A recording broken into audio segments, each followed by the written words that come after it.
Tere! Minu nimi on Marit Aro ja ma olen raamatu Kirjutades vabaks autor. Täna ma kutsun sind teekonnale iseendasse ja täpsemalt oma südamega vestlema. Sellest raamatust Kirjutades vabaks, see tõepoolest mulle õnnestuski kirjutada ennast vabaks ja saavutada sellega kergus, aga sellest sündis ka mõte teha selliseid gruppe, kus me kirjutamegi. Neid gruppe tegelikult juba ju on ka kümneid, kui mitte tuhandeid siin maailmas. Aga siis siia gruppi tulgu need, kes minuga resoneeruvad. Nüüd ma mõtlesin, et kõige lihtsam on kirjutada oma südamele esimene kiri.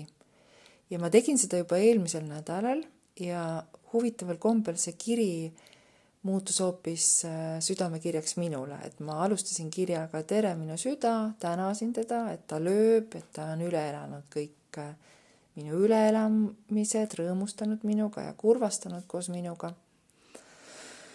Aga süda hakkas hoopis minuga rääkima ja ta kirjutas hoopis, et ta ei taha olla kogu aeg asjalik, vaid tahab ka vahel lihtsalt lustida lapselikult.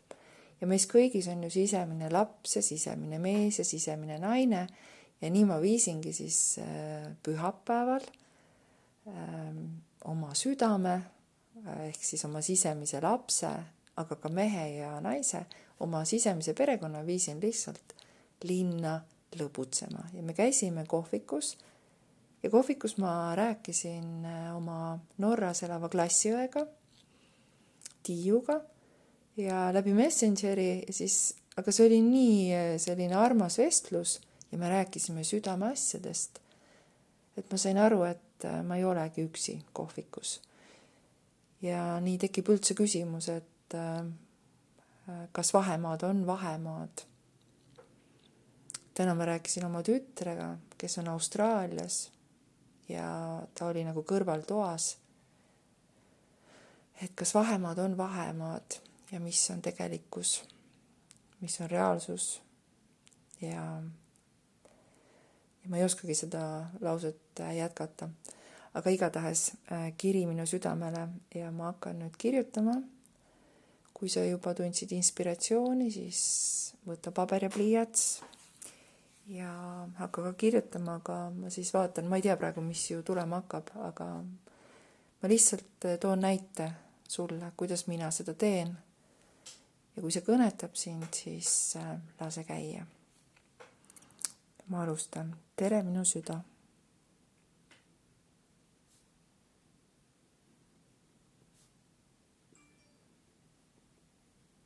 Ja mul tavaliselt läheb alati dialoogi, nii et ma siis panen vastu. Tere, Marit.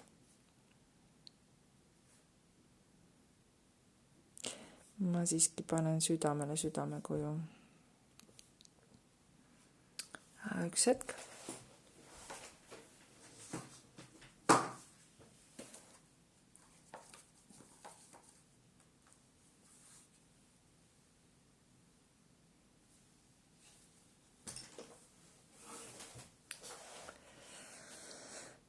Kui kohe jutt ei hakka jooksma, siis võib sellist traditsioonilist jutuvada ajada. Kuidas sul läheb?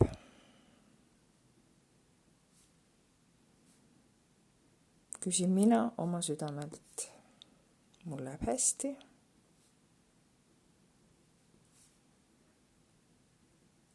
Tänan, et kinkisid mulle pühapäeva.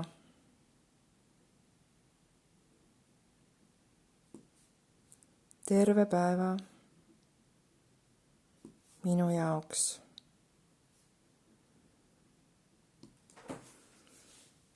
Tunnen, et väärtustad mind.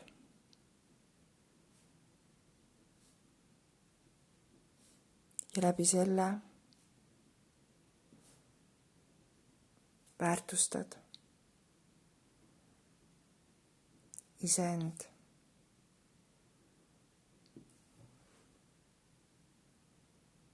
Märka igas päevas mind, palun.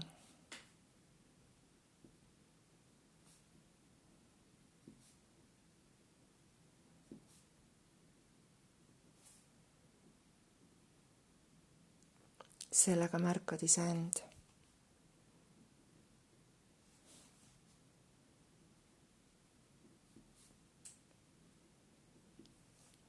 Ma olen nii kaua sinu tähelepanu oodanud.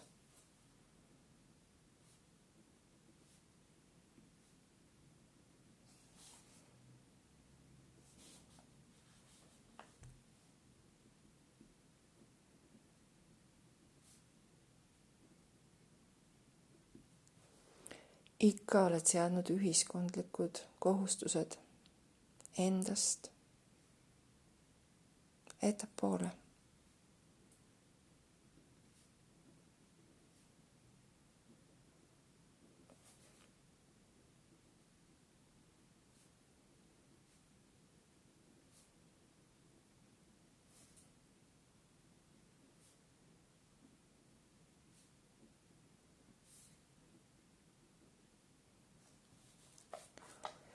Aga sina oled ju kõige tähtsam, sina ehk siis mina.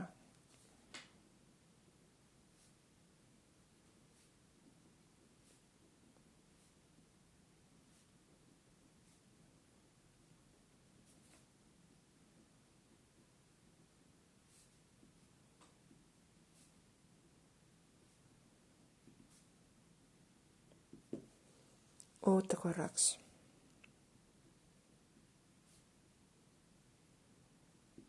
Las ma mõtlen.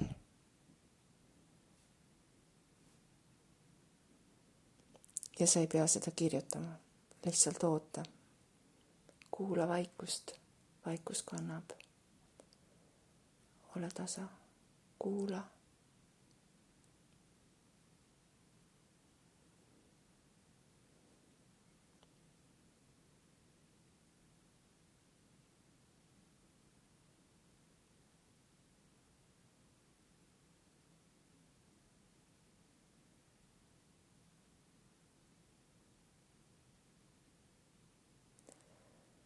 Üks laps korjab õues lilli.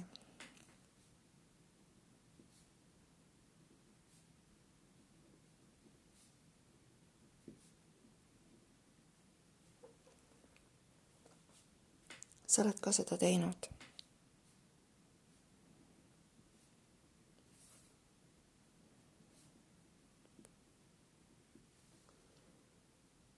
Mäletad seda kerguse tunnet? Korjata võililli ja punuda nendest pärg.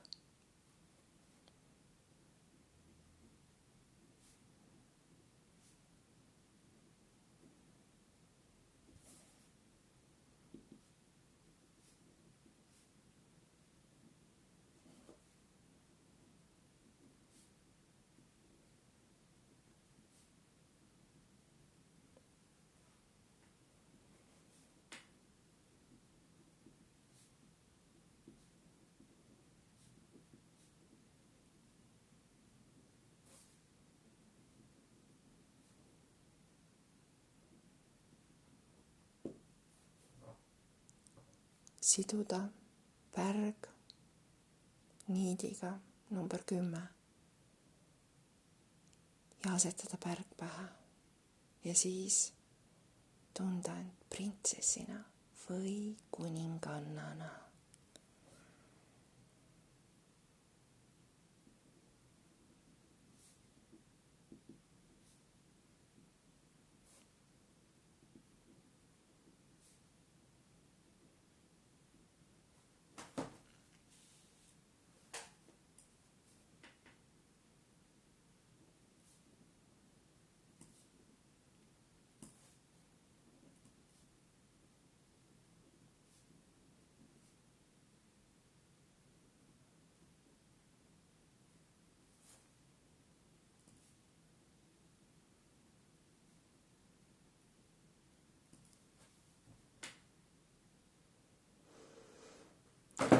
Kas pole hea ja kerge tunne?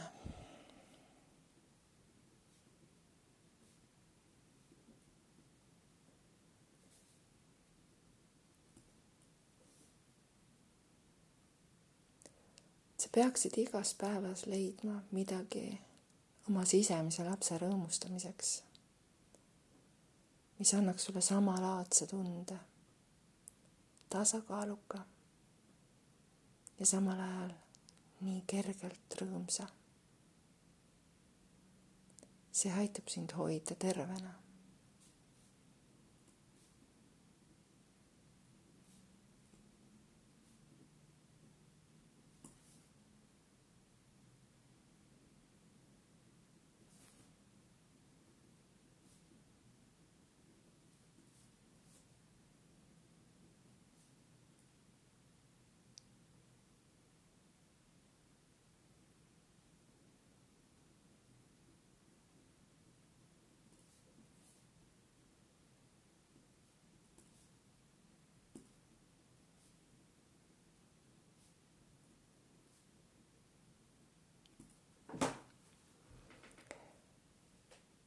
Aitab nüüd, las igaüks kirjutab oma lugu. Aga sinuga on hea rääkida. Palun räägi minuga iga päev või õigemini, lase mul rääkida sinuga. Täna rääkis sinuga sinu sisemine laps, kes igatseb selle järele, et igas päevas võiks olla kergust, spontaansust, ikka mõni hetk, mis on planeerimata ja ei pea olema kogu aeg asjalik. Nii lahe on lihtsalt olla, korjata lilli, tunda värelust hinges nii lihtsates asjades ja jälgida lilli korjates ka mesimumme, kes käivad õielt õiele. See on nende töö. See on nende töö. Head kirjutamist ja oma enese südamega rääkimist. Juuli 2022, Marit Aro, Sakus.